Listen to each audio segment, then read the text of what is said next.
Hello friends, कैसे हैं आप सब। मैं आशा करती हूँ कि आप सब अच्छे होंगे। आज की इस वीडियो में हम एनसीईआरटी क्लास 9th इकोनॉमिक्स का चैप्टर 1 जिसका नाम है the story of village Palampur के नोट्स की डिस्कशन को कंटिन्यू करेंगे। इस चैप्टर के पार्ट 1 का लिंक आपको डिस्क्रिप्शन में मिल जाएगा। पार्ट 1 भी आप देख लेना। तो चलिए इस चैप्टर के नोट्स की डिस्कशन को कंटिन्यू करते हैं। इस चैप्टर के पार्ट 1 में हमने काफी चैप्टर कवर कर लिया था। अब हम ये जानेंगे कि पालमपुर में फार्मर्स के बीच लैंड कैसे डिस्ट्रीब्यूटेड है। खेती के लिए जमीन सबके पास समान नहीं होती, किसी के पास कम होती है तो किसी के पास बहुत ज्यादा होती है।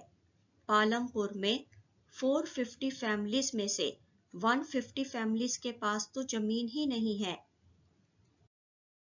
जिनके पास जमीन है उनमें से 240 फैमिलीज ऐसी हैं जिनके पास 2 हेक्टेयर से कम जमीन है। अब 2 हेक्टेयर से कम जमीन पर खेती करने से ज्यादा इनकम नहीं हो पाती है। पालमपुर में 60 फैमिलीज मीडियम और लार्ज फार्मर्स की है जिनके पास 2 हेक्टेयर से ज्यादा जमीन है, और कुछ फार्मर्स बहुत बड़े हैं जिनके पास 10 हेक्टेयर या फिर 10 हेक्टेयर से भी ज्यादा की जमीन है। अब आप खुद ही सोचिए कि मीडियम और लार्ज फार्मर्स के पास खेती करने के लिए इतनी ज्यादा जमीन है और 150 फैमिलीज के पास तो जमीन तक नहीं है। Distribution of cultivated area and farmers. इस रंग से स्मॉल फार्मर्स को दर्शाया गया है और इस रंग से मीडियम और लार्ज फार्मर्स को दर्शाया गया है। अब आप ये देखिए कि स्मॉल फार्मर्स कितने ज्यादा हैं और उनके पास कल्टीवेटेड एरिया कम है, और मीडियम और लार्ज फार्मर्स कितने कम है और उनके पास कल्टीवेटेड एरिया ज्यादा है। चलिए अब जानते हैं कि लेबर कौन प्रोवाइड करता है। इस चैप्टर के पार्ट 1 में हमने जब फैक्टर्स ऑफ प्रोडक्शन के बारे में डिस्कस किया था, तब हमने ये जाना था कि लेबर भी प्रोडक्शन का एक इम्पॉर्टेंट फैक्टर है। खेती करने का काम इतना आसान नहीं होता है। इस काम के लिए बहुत मेहनत की जरूरत होती है। मीडियम और लार्ज फार्मर्स अपनी जमीन पर खेती करने के लिए लेबरर्स को हायर कर लेते हैं और उनसे काम करवाते हैं, पर स्मॉल फार्मर्स अपनी फैमिली के साथ ही अपनी जमीन पर खेती बाड़ी करते हैं। पर फार्म लेबरर्स आते किन फैमिलीज से हैं? फार्म लेबरर्स या तो ऐसी फैमिलीज से हो सकते हैं कि जिनके पास बिल्कुल खेती करने के लिए जमीन नहीं होती, या फिर ऐसी फैमिलीज से हो सकते हैं जिनके पास कम जमीन होती है। इतनी मेहनत करने के बाद जो क्रॉप प्रोड्यूस होता है उन पर इनका कोई अधिकार नहीं होता। लार्ज और medium farmers in farm labourers को पेमेंट करते हैं। वो पेमेंट कैश के रूप में भी हो सकती है और क्रॉप के रूप में भी हो सकती है। फॉर एग्जाम्पल, मीडियम और लार्ज फार्मर्स फार्म लेबरर्स को कह सकते हैं कि वीट की प्रोडक्शन अच्छी हुई है तो थोड़ा वीट तुम ले लो। और ये जो पेमेंट है वो हर क्षेत्र में अलग अलग मिलती है, और पेमेंट कितनी मिलेगी, कम या ज्यादा, ये डिपेंड करता है, क्रॉप पर डिपेंड करता है और काम पर डिपेंड करता है कि जैसे वीट के लिए इतनी पेमेंट मिलेगी, राइस की प्रोडक्शन के लिए इतनी पेमेंट मिलेगी, हार्वेस्टिंग का काम है तो इतनी पेमेंट मिलेगी और सोइंग का काम है तो इतनी मिलेगी। तो ये डिपेंड करता है। अब आगे बढ़ते हैं। अब फार्म लेबरर्स को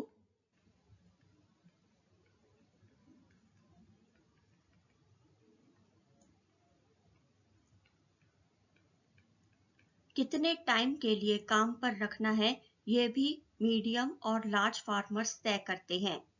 वे फार्म लेबरर्स को डेली बेसिस पर भी हायर कर सकते हैं, किसी एक विशेष काम के लिए भी हायर कर सकते हैं, जैसे हार्वेस्टिंग के काम के लिए कर लिया या फिर सोइंग के काम के लिए कर लिया, या फिर पूरे साल के लिए भी हायर कर सकते हैं। The capital needed in farming. Modern farming के लिए बहुत ज़्यादा पैसा लगता है, इसलिए जो भी फार्मर्स मॉडर्न फार्मिंग करना चाहते हैं उन्हें बहुत ज़्यादा पैसे की ज़रूरत होती है। जिन स्मॉल फार्मर्स को मॉडर्न फार्मिंग करनी है वे पैसा कहाँ से लाते हैं? वे पैसा बोरो करते हैं यानी उधार लेते हैं। पर वे उधार किससे लेते हैं?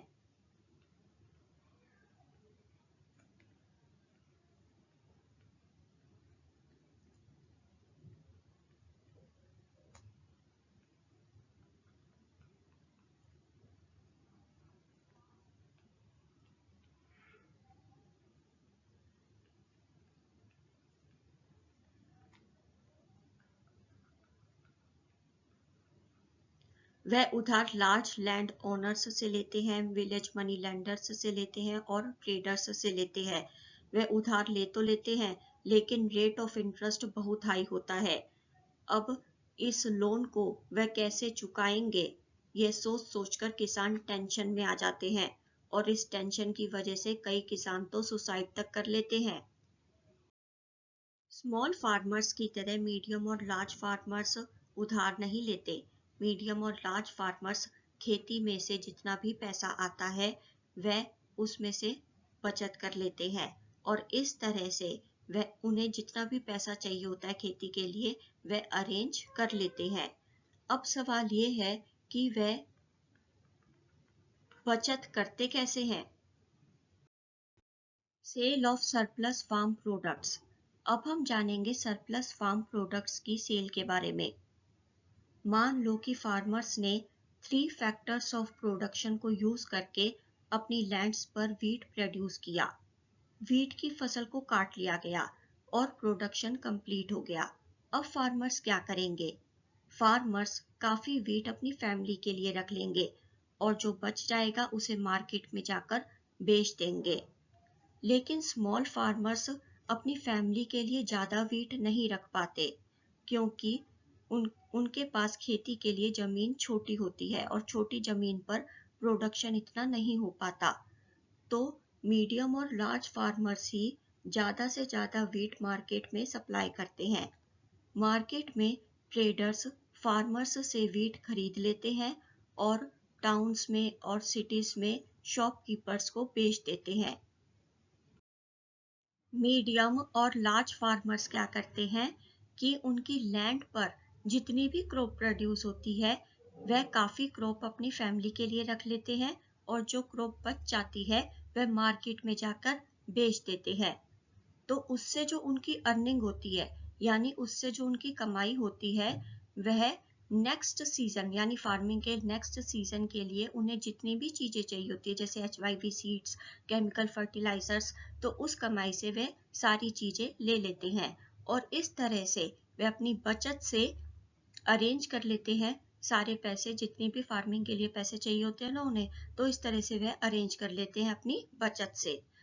कुछ फार्मर्स तो अपनी बचत से कैटल तक खरीद लेते हैं, ट्रक्स खरीद लेते हैं और शॉप्स भी सेटअप कर लेते हैं। लेकिन ये सारी चीजें जो हैं जैसे शॉप्स सेटअप करना, ये नॉन फार्मिंग एक्टिविटीज कहलाती हैं। Non farm activities in Palampur. अब हम जानेंगे कि पालमपुर में नॉन फार्म एक्टिविटीज कौन कौन सी होती हैं। ये तो हम जानते ही हैं कि पालमपुर में मेन प्रोडक्शन एक्टिविटी फार्मिंग है। पालमपुर में सिर्फ 25% लोग ही ऐसे हैं जो कि नॉन फार्म एक्टिविटीज में इन्वॉल्व हैं, यानी वे एग्रीकल्चर के अलावा दूसरे काम भी करते हैं। सबसे पहली नॉन फार्म एक्टिविटी है dairy, the other common activity, यानी एग्रीकल्चर के अलावा अगर कोई दूसरी कॉमन एक्टिविटी है तो वो है डेयरी। लोग अपनी भैंसों को विभिन्न प्रकार की घास खिलाते हैं। ज्वार और बाजरा खिलाते हैं जो रेनी सीजन के दौरान ग्रो होता है। जितना भी दूध इकट्ठा करते हैं उसे रायगंज में जाकर बेच देते हैं। शाहपुर के 2 ट्रेडर्स ने रायगंज में चिलिंग सेंटर्स सेटअप किए हुए हैं जहां से वह दूध को टाउन्स और सिटीज में भेजते हैं। सेकंड है an example of small scale manufacturing in Palampur. अब हम जानेंगे पालमपुर में स्मॉल स्केल मैन्युफैक्चरिंग के कुछ एग्जांपल्स। पालमपुर में 50 से भी कम लोग मैन्युफैक्चरिंग में इन्वॉल्व हैं। टाउन्स और सिटीज में बड़ी बड़ी फैक्ट्रियों में जैसी मैन्युफैक्चरिंग होती है वैसी मैन्युफैक्चरिंग पालमपुर में नहीं होती। पालमपुर में मैन्युफैक्चरिंग के लिए बहुत ही सिंपल प्रोडक्शन मेथड्स का यूज किया जाता है और सब कुछ स्मॉल स्केल पर किया जाता है। पालमपुर में मैन्युफैक्चरिंग लोग अपने घर पर ही करते हैं या फिर फील्ड में करते हैं। मैन्युफैक्चरिंग में पूरी फैमिली इन्वॉल्व होती है। लोग मैन्युफैक्चरिंग के लिए लेबर हायर नहीं करते, सब कुछ खुद ही करते हैं। थर्ड है द शॉपकीपर्स ऑफ पालमपुर। अब हम जानेंगे पालमपुर के शॉपकीपर्स के बारे में। पालमपुर में ज्यादा लोग ट्रेड में इन्वॉल्व नहीं हैं, यानी ज्यादा लोग ट्रेड नहीं करते। पालमपुर के ट्रेडर्स शॉपकीपर्स हैं और ये शॉपकीपर्स शहरों में जाकर होलसेल मार्केट से विभिन्न प्रकार की चीजें खरीदते हैं और अपने गांव में आकर अपनी शॉप्स में बेचते हैं। पालमपुर में छोटे छोटे जनरल स्टोर्स हैं और उन जनरल स्टोर्स में विभिन्न प्रकार की चीजें बिकती हैं जैसे rice, sugar, tea, oil, soap, batteries, candles, notebooks, pen, pencil etcetera. कुछ फैमिलीज के घर बस स्टैंड के पास हैं, इसलिए उन्होंने बस स्टैंड के पास ही शॉप्स सेटअप की हुई है और वह उन शॉप्स में खाने की चीजें बेचते हैं। क्योंकि उनकी शॉप्स बस स्टैंड के पास हैं, इसलिए खाने की चीजें ज्यादा बिक जाती हैं। फोर्थ है ट्रांसपोर्ट, ए फास्ट डेवलपिंग सेक्टर। अब हम जानेंगे ट्रांसपोर्ट के बारे में, जो कि एक ऐसा सेक्टर है जिसका विकास बहुत तेजी से हो रहा है। जो रोड पालमपुर को रायगंज से जोड़ती है, उस रोड पर बहुत से लोग विभिन्न प्रकार के वाहन चलाते हुए दिखते हैं, जैसे कि रिक्शा वालास, टांगा वालास, ट्रक ड्राइवर्स एक्सेट्रा। और ऐसे लोग भी दिखते हैं जो लोग ट्रेडिशनल बुल्लोक कार्ट चलाते हैं। ये सभी लोग ट्रांसपोर्ट सर्विसेज में इन्वॉल्व हैं। ये लोग ट्रांसपोर्ट के जरिए दूसरे लोगों को और सामान को एक जगह से दूसरी जगह पहुंचाते हैं और बदले में पैसा लेते हैं। पिछले कुछ सालों में इस सेक्टर में बहुत ज्यादा लोग इन्वॉल्व हुए हैं। दोस्तों, हमने पालमपुर गांव के बारे में जाना, लेकिन मैं आपको बता दूं कि ये गांव कोई सच का गांव नहीं है। ये एक काल्पनिक गांव है, यानी कि एक इमेजिनरी गांव है। इस गांव की कहानी के माध्यम से हमने